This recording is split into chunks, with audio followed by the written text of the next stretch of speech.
Okay, so this image is a pretty good breakdown on how does Cash App make money. So it talks about it makes money on transactions, subscription fees, services. The vast majority of Cash App revenue comes from transaction fees for various subscription services. Net interest margin.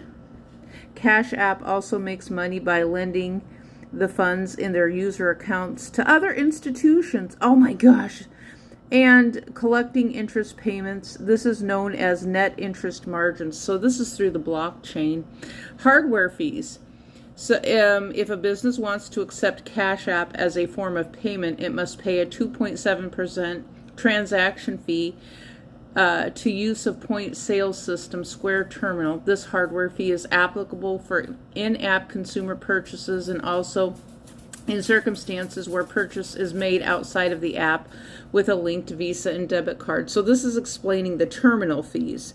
So the businesses at grocery stores, they might have to pay this fee. I'm not sure.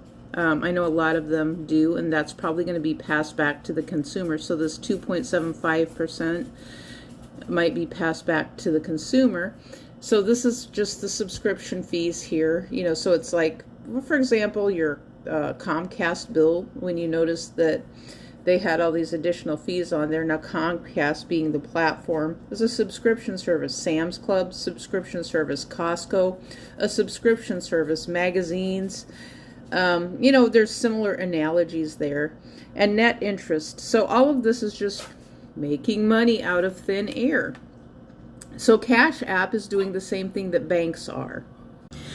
And another thing too, we can also factor in the housing and real estate market and rentals, because I would imagine that some of them probably accept Cash App. Not all places will accept Cash App. That's the thing now, and it sounds like they're trying to get people to use it, but it's something that's done within the bank.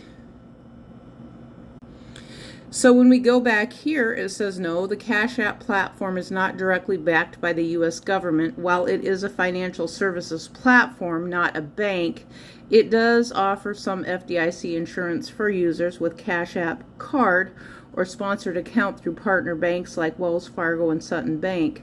So which they must have ties to it. The Consumer Financial Protection Bureau also has issued warnings about the greater risks of funds held in payments like Cash App compared to FDIC insured banks.